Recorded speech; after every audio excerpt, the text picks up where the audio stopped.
Hello and welcome to another Monday morning live stream. Today I've got a very special guest. I've got Alex from the Cheshire Digital Marketing Agency, and he's going to be demystifying Facebook ads for us all. In amongst the chaos of what's going on downstairs with me, with the dog barking and people at the door. So yes, apologies, bit windswept this morning. But if you are watching this live, please do give us a thumbs up. Ask any questions and please do introduce yourselves in the chat. And if you're watching this on catch up, then please do ask any questions and we can come back and answer these later. But Alex is really looking forward to this talk today because Alex is going to be demystifying some of the myths of Facebook advertising, aren't you, Alex? I am indeed, yes. Looking forward to it. So go on, tell us a little bit more about yourself then, Alex, and your background. So, as you've already said, I'm the managing director of the Cheshire Digital Marketing Agency. I've ran 3 other agencies in the past in the digital space, seen quite a bit of success with it. But at the time, although my digital marketing knowledge was great, my business knowledge wasn't. And I became an overworked horse. As most entrepreneurs, to be fair. Exactly. When we first start out, we do it for the money, right? But when we do it for the money, we tend to look at every way we can to increase profits for ourselves. What that usually means is not delegating the work we should do, not building teams, not outsourcing, because we want to keep everything to ourselves. And then we become overworked. And what happens is over time, we build our business systems around that principle. And we get to a point when we realize, oh, hang on a minute, I've approached this wrong. But it's too late because we built up the infrastructure in the business. So there's nothing we can really do. So, I took some time out. I wanted to be a bit of a bum for a while. So what do you do when you want to be a bum? You go to university, right? So I thought I was going to say go to the beach. So I went to university for a while and COVID hit. And I was doing my PhD at the time. And I thought, you know what? The only way I can add value right now is by bringing my marketing skills back to market, but this time do it right. So this is me now, Cheshire Digital Marketing, been going since the beginning of 2020 and going from strength to strength ever since. Yeah, and we've met, haven't we, Alex, through various networking events. So, and I know you are a bit of an expert on the PPC, pay-per-click, as the acronym is. So basically paying to advertise across social media. So I just thought it would be really good if we could have a bit of a chat and talk about some of the Facebook ad myths that people approach.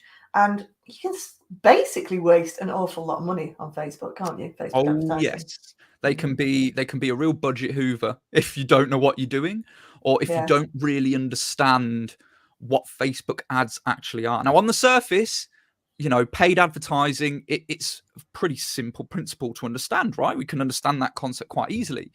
But in the reality of things, in terms of, consumer psychology, customer journey, it really isn't that simple. And that's where people go wrong. So what I want to do today is I want to cover some of the main reasons that I see people fail with their Facebook ads, and then show you how you can approach it in the right way in order to see the results that you want to see.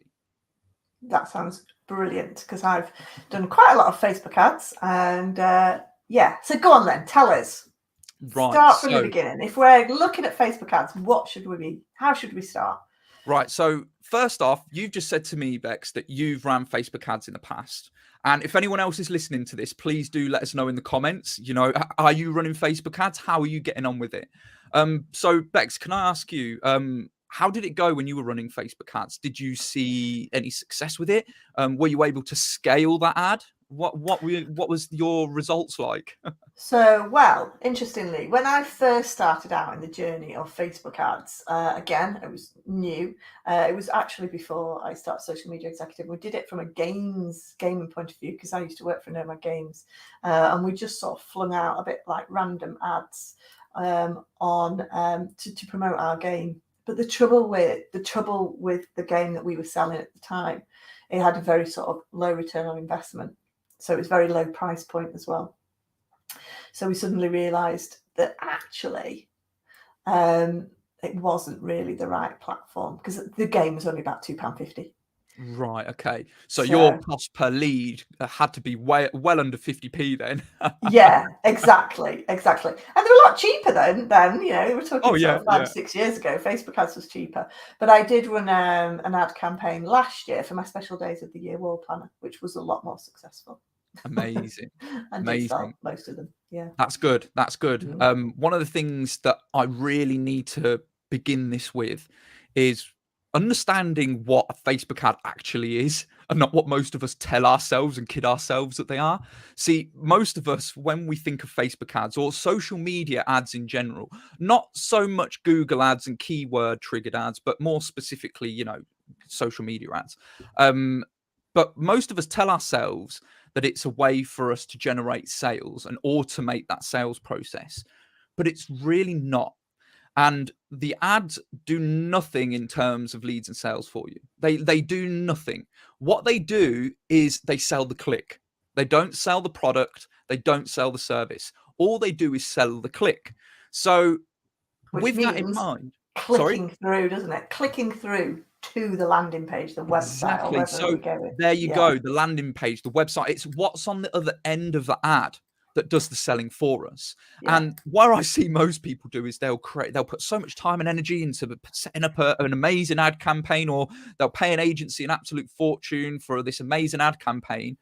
But what they're doing is they're sending traffic to the homepage of the website, or the product description page, or in some cases directly to the checkout.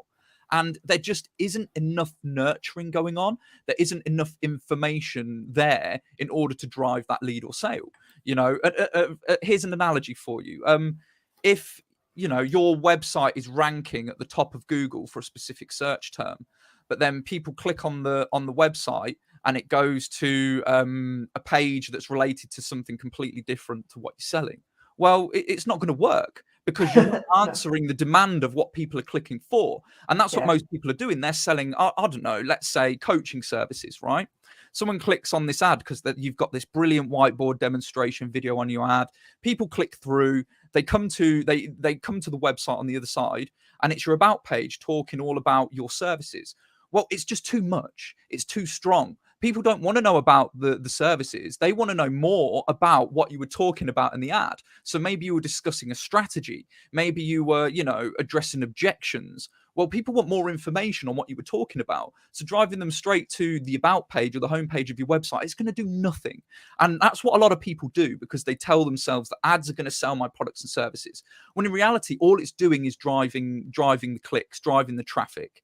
Where are you driving that traffic to? That's what determines whether you generate a lead or sale. Does that make sense?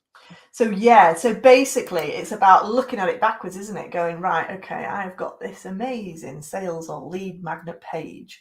Is it working? That's brilliant. People are loving this. Right, now maybe I could work backwards and do the ad. Whereas most people jump in and go, I've got to sell this. I'll do an ad. Without Exactly. actually understanding what it would sell. Yeah. And you've just touched on the next point, and that's funnels. So most people get really confused when it comes to sales funnels and lead generation funnels, but it's really not that difficult. And the thing is, sales funnels are a necessity when it comes to paid advertising. Again, where are you sending your traffic to? That ad needs to, be perfectly in line with the messaging, the information, all provided within the next stage of that funnel, that strategy. So they click the ad, where are they going to? Well, we need to provide information all about the thing that we've been promoting in the ad. Okay, and then what value are we going to offer them after that? And that's all what a sales funnel is. It's a sales funnel is it's basically the infrastructure that we create online that houses our mapped out customer journey.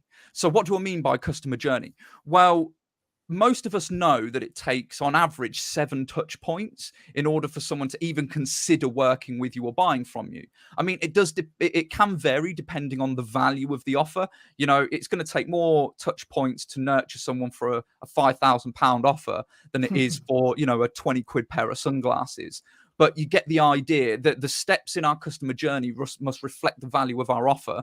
because the more value there is, the more objections we're going to have to handle along that journey. So all a sales funnel is us mapping out that customer journey and building it in real time using infrastructure online. Now, in order for that sales funnel to work correctly, we've got to first of all qualify our audience. Well, they've sort of qualified themselves by clicking on the ad, but we want to make sure that we can give them all the information they need, complete clarity on the problems we solve and the end result we help them achieve. Right, okay, perfect. That makes clear. That bit's clear. Now we need to give them some value. So to give you a bit of an idea of what I mean by this, we could have an ad through to a landing page with a video sales letter. And then at the bottom of that, we have them opt in to, I don't know, register for a live webinar. And then at the back of the webinar, then we nurture them with emails to then book a call. That's a typical sales funnel right there. And as you can see, there's different stages of that funnel, and we can use each stage of that funnel to determine how hot that lead is and how to nurture that lead to the next stage of the funnel. Now, as I said, most people just completely disregard the funnel and they use the ad and go straight to the product. And then they tell themselves, ads don't work. Ads don't work for me. I put all this money in and it doesn't work. But what they're doing is they're sending them through, a funnel that's just, in many cases, there's no funnel at all. Or in, some cases, a funnel that's just doesn't really suit the psychology of the buyer at the time. So an example will be, using an ad. I work with a company who helps set up limited companies for people, right? They do all the setup for them, set up the bank accounts, all that good stuff. But they were running ads to a landing page with a 7-page form on it. Now, I don't know about you, but if I was scrolling through social media and an ad caught my eye and I clicked on that ad and it took me through to a 7-page form, I'm not going to fill that in. It's going to take time to nurture me, okay, and provide me information and let me know that what they provide is actually what I need right now. And in order for me to completely understand it, okay, the main reason people don't buy is because of uncertainty in you and your ability to get the end result you tell them you can, uncertainty in them and their ability to get the result that you say you can get them, or uncertainty in your offer. Okay. Now we need to be providing clarity in all three of those points along that customer journey. And if we don't, then we're not gonna generate any leads or sales in the way. Does that make sense? Yeah, no, it does. Absolutely.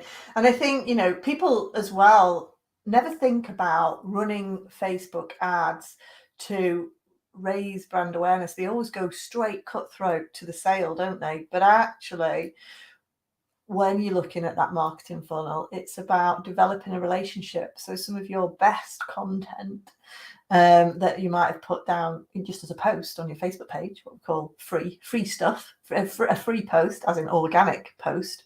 Yeah. If that does really well, then sometimes it's worth making that into an ad, isn't it? Because it's funny then you're actually generating that sort of brand awareness, aren't you? Yeah, it's funny you should say that, because one of the key points I wanted to talk about today is testing your offer before you start dumping money into ads. And one of the ways of doing that is, so you've structured an offer, you've put together your messaging, your market positioning, and you're ready to take the offer to market. Most people, as you said, they'll go straight into the ads, pour a load of money in ads, and test it that way. But why would you do that? Because if your offer and messaging doesn't sit right with your audience, then you're not going to generate any results whatsoever. The best way is to test it organically.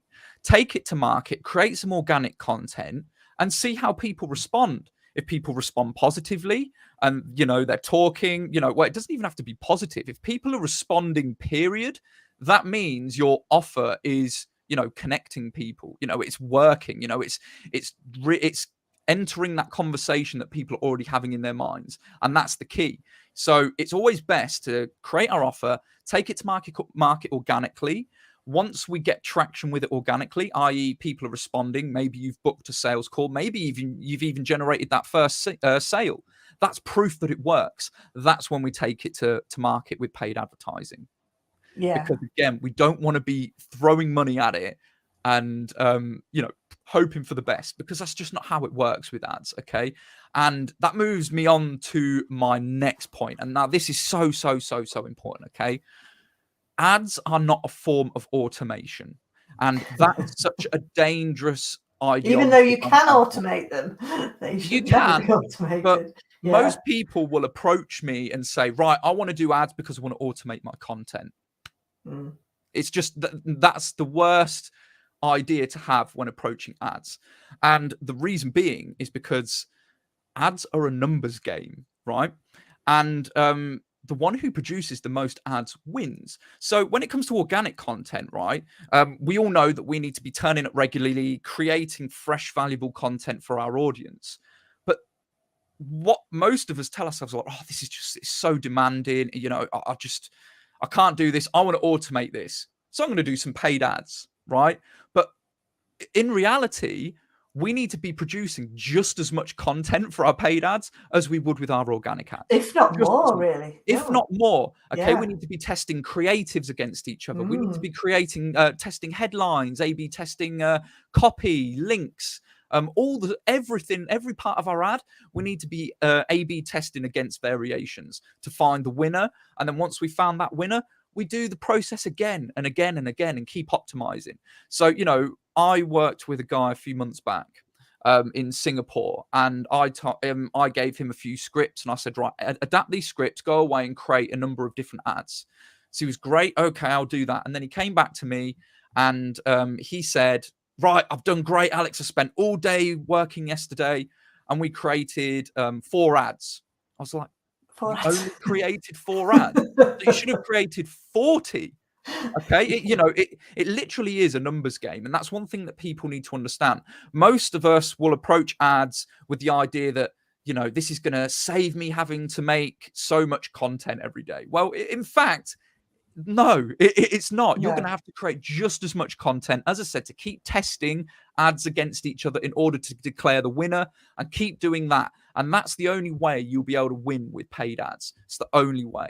Now, one thing I want to be clear on is how we measure success. Okay, so I touched upon funnels, the customer journey, and, you know, they're basically the touch points in which we take people through. So as you said, Bex, about the fact that you know, having an awareness campaign and then maybe, you know, a conversion campaign after that. Well, that's another way of doing funnels. You know, a funnel is just a journey, a customer journey. That's all it is. You know, when I talk about funnels, people traditionally think of landing pages, opt-ins, but it could be anything. You know, a social media funnel, you know, taking traffic from external groups to your personal profile to your private group. That's a funnel. You know, a chat bot, taking someone through an automated conversation on a chat bot. That's a funnel. Any customer journey with various touch points is a funnel. Now, in order for a funnel to be successful, first of all, we need to qualify our audience. How are we qualifying our audience within that funnel? Number 2, what sales objections have we got associated with that audience? And number 3, how do we approach it in the 3 stages of awareness? So let me be clear on this. There's 3 stages of awareness: problem awareness, solution awareness, product awareness. Our audience need to move all 3 in that order in order to buy at the end of it. So an example will be, here's an example I use all the time. If my back is absolutely killing me, you know, oh, I'm so much pain, I'm in desperate need for a solution to get rid of this back pain. And there's a company out there that has a fantastic solution. However, all their content is talking about the problem. It's like, well, I don't need you to remind me of the problem. My back's hurting every day. You know, talk to me about a solution. You know, we need to understand where our audience is before we engage with them in terms of problem awareness, solution awareness. If they're, you know, not really fully aware of the problem, i.e., they get what you're talking about, but, you know, they could probably wait 6 months, then it's not a priority. We need to focus on problem awareness. We use that funnel, content in that funnel, to nurture them through problem awareness until they're fully aware of the problem and the pain is so great that they're going to seek a solution. Then we discuss the solution. They become fully solution aware. That's when we introduce our products, our services, and our offer, and present how we can help them. And what that's doing is, as well as moving them through those stages of awareness, it's also addressing objections along the way, which is extremely important. Now, in the world of online sales, we should not be selling on the sales call. We should be using our funnels and our content in those funnels to address sales objections. That's the best way to do it. And then by the time they get to the end and they jump on the call, they have complete clarity on, you know, who you are, who you serve, and the end result you help them achieve. They have complete clarity around your offer and what it can do for them, and they fully understand the solution. So when you get on the call, it's just a case of closing them. And that's what you should be doing in the funnel. So that's typically the journey. You need to, as I said, understand how are you qualifying your audience? What objections are associated with your offer, and how can you map out those objections along that journey in relation to the 3 stages of awareness? Bang, there's your funnel. Okay, now all you do is stick your ads on the front end, and that is what is going to drive the leads and sales, the funnel, not the ads. As I said, the ads are just a way of generating traffic, nothing more, nothing less. As I used the SEO example, you could have the best SEO campaign in the world and your website at the top of Google. If your page that they land on when they click on the website isn't relating to the keyword in which they search for in Google, it's not going to work. It's not going to work because it doesn't make sense. Okay. So again, funnels. Now, here's something I need to touch upon as well. Measuring success. Now, this is so important. How we measure success will determine whether we see success or failure. So many people say Facebook ads don't work because no one was buying my products and services. I was getting loads of clicks, I was getting loads of traffic, but no one was buying. Well, the ads worked then because you generated loads of traffic, loads of clicks, but no one's buying. Reach lots of people. Yeah, exactly. So how we measure success will determine, what results we see. An example will be if you've put an ad out, a paid post, paid piece of content, people click through to that and they go straight to the sales page. Well, 90% of those people, unless it's, a £2 or £3 offer and it's just, obsolete, but even then these days with today's economy, they're not that good, but it's just not going to work. 90% of people will not go for that. So if you do that, you're only going to see failure. However, if you measure success of your paid ad by how many lead magnet downloads you got, then you're going to see a lot more success. So we could have the same paid ad, exactly the same paid ad for the same offer, but one ad goes through to download the lead magnet, another one to go straight through to the sales page.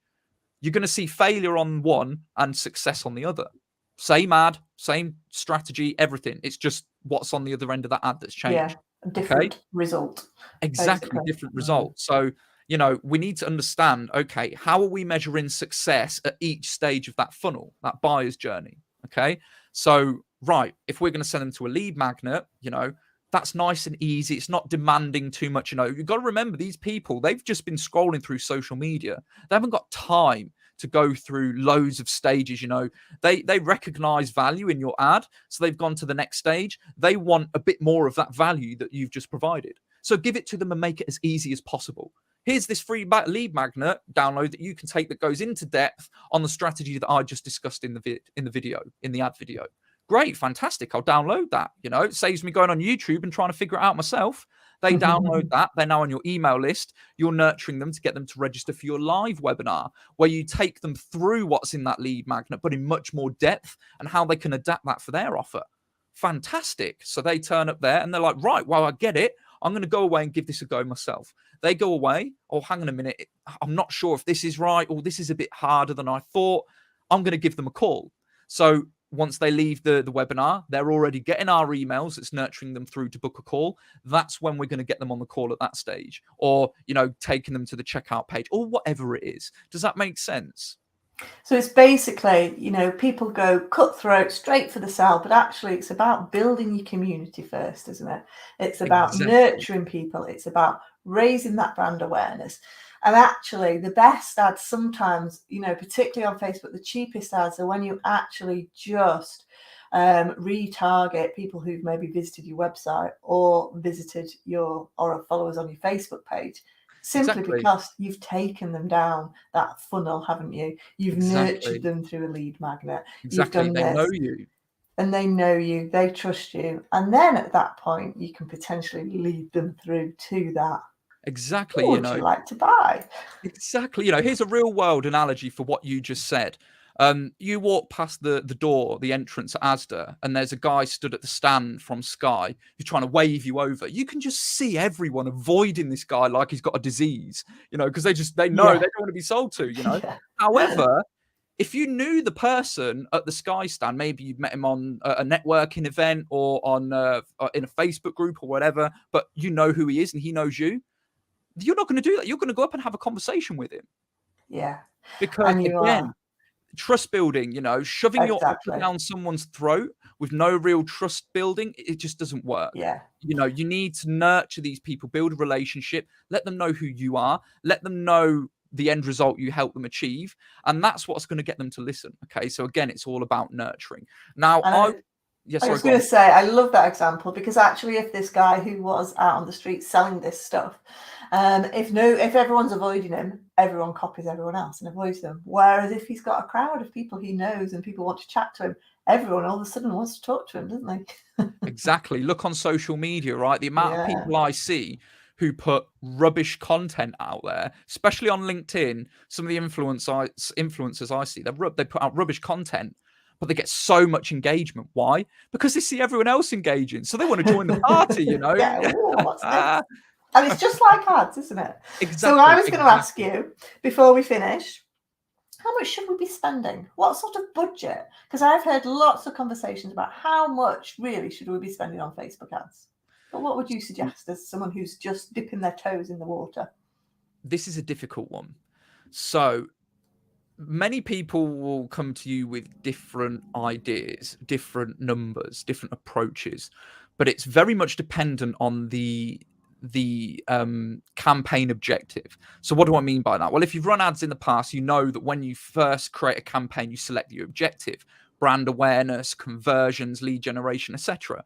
And that will be very much dependent on the budget. So something that doesn't really require someone to take much action, i.e. brand awareness, video views, reach, those sorts of things, they don't really need much budget at all. And one thing that I always begin with is £5 a day. Yeah. £5 a day is more than enough. Yeah. Exactly. Now, if we're moving to more, direct response ads, like, driving conversions, driving leads, getting people to fill forms in, stuff like that, or driving them to an external website or page, that's going to need a little more, because we're asking people of more. So it's going to be a bit harder for Facebook to optimize for that kind of audience. Therefore, I would always recommend starting with £10. Okay. But remember what I said before? Always test it organically first. Never go out and test a new offer with paid advertising. Take it organically. Once people confirm that offer works, i.e. you've booked a sales call, generated a sale, people are talking about what you're doing, that proves it works, then take it to market. But one thing I need to be extremely clear on, not all platforms are equal. What do I mean by that? Well, LinkedIn, for example. So everything I've explained about, customer journey, ads being a part of that whole strategy, etc., all that remains the same no matter where you're advertising. However, when it comes to budget, it varies between platforms. So most social media platforms, TikTok, Facebook, Instagram, what else? Snapchat, they typically, they need the same. They usually reflect the same prices of Facebook, £5 a day for, just reach and awareness, £10 for more direct response. LinkedIn, however, is a completely different ball game, and you need at least £1,000 a month just to be able to generate enough data in order to optimize your campaigns. So if you don't have £1,000 a month in budget to begin with, then there's no point even trying on LinkedIn. And I know this because I've done it time and time again. It's not worth it. It's really not. But just to sum up, right, here's something I need to explain, which is something very important, and I don't hear any marketers talking about at all. And that is something I call the marketing pyramid, which is the 3 layers of marketing. Now, on our foundational level, this is where we build our marketing strategy from. We have our offer, our messaging, and our positioning. Okay, so our offer, all our deliverables, our process, who do we serve, what do we serve them with, our messaging, how do we present that offer to the marketplace, our market positioning. Okay, are we going for, speakers who have just started? Are we going for speakers who are well established, already doing 7 figures, or somewhere on the spectrum in between? Once we've nailed that foundation, we've taken it to market, we've tested it, it works, then we focus on our strategy. Now, this is what I'm talking about. Our strategy is the funnel. Okay, so we take our funnel, we create our ad campaign, we build our funnel. That's our strategy. That's all built around our offer, our messaging, and our positioning. Because how can we write a funnel, or how do we know our objections? How do we know how to nurture our audience if we haven't got complete clarity on our offer, our messaging, our positioning? So once we then created our funnel and our ad campaign, then we have our tactics that are the very top that we apply to the top of the strategy. Now, the tactics are the content, so our creative, our headlines, our copy for our ads, the content, the videos, the copy that we implement into our funnel, our email copy that we implement onto the back end of the funnel, Calendly links, whatever it is, all the tactics we use to power the strategy then go on top. Does that make sense? Yeah, so it's basically it's a full marketing strategy, really, isn't it? Exactly. When we're talking about ads, it's not about going, wing it, I need to film a LinkedIn workshop in a couple of weeks, I'm just going to fling an ad out there. Now, occasionally you can get the odd quick win if it's going to and targeted at your already warm audience. But when we are going for higher volumes such as that, it needs to be more of a strategy, doesn't it? Exactly. And I need to be very, very clear about this. All strategies work. All digital marketing strategies work. And the reason so many people fail is because they spread themselves too thin. They tell themselves, right, I'm posting content every day. I've got a YouTube channel. I'm doing Facebook ads. I'm going to events. I've got a podcast. When all this takes off, I'm going to get so many clients. It's going to be ridiculous. But what they're not realizing is that they're allocating their focus over all these different strategies that it's just not going to work, because no one ever created mastery with anything less than 100% focus. And the only way you're going to succeed in your marketing is by selecting that one strategy, focusing on it, making it work. Every single 7-figure plus business I've worked with or, been a part of, they all have one thing in common. They have one marketing strategy in place. That is it. Just one. And, if 7-figure businesses, 7-figure plus businesses only have one marketing strategy, then why do businesses who are doing less than 5 figures think that they can do more than 4 in many cases? It just doesn't work. So again, focus on that bottom layer, your offer, your messaging, your positioning, then construct that strategy. Put together your customer journey. What does that look like? What are the objections? How are you going to nurture people through that? How are you qualifying them? And then how does your Facebook ads, play a role in that overall strategy? You see, when we see, offers online of gurus saying, here's my exact Facebook strategy that generated me 3 million quid in 90 days, they're probably not wrong. But what they're not telling you is that's been structured specifically to their offer. Okay, their funnel, their audience, their outcome. And most people, they'll take that, apply it to their business and say it doesn't work. But it's not going to, unless your offer and audience is exactly the same. By understanding that triangle, that pyramid, understanding your strategy and how that works and focusing on that one strategy, you will then be able to take what other people say and see how that relates to what you're currently doing and how you can adapt that. Yeah, does that make sense? Exactly. And I think you've actually sort of completely hit the nail on the head, is that basically one size doesn't fit all. Everybody's different, every business is different, and everybody's target market is different as well. Yeah. No, that's been really interesting. So thank you for that, Alex. And if anyone's got any questions, you can ask any questions. Again, if you're watching this on catch up, please do ask any questions, pop them in the chat. Please do give this a thumbs up if you've been watching. We will be back. I will be back live next Monday. But if you'd like to connect with Alex in the meantime, I will put a link here to his LinkedIn. So please do link in with him on LinkedIn. But don't spend any advertising on there. It's very expensive. Yeah. Unless you've got, like I said, unless you've got more than £1,000 a month. Yeah, stick to Facebook advertising. But yeah, just a huge thank you, Alex. It's been an absolute pleasure. Really, really interesting. Really, really interesting information. As Sam said, thanks. She's really enjoyed it. So again, thank you. And have a great week. And any questions, we'll get back to them. Please do put them in the chat and we can get back to them after this live stream if you plan on catch up. Right. Thanks, everybody. Thanks for watching. Bye.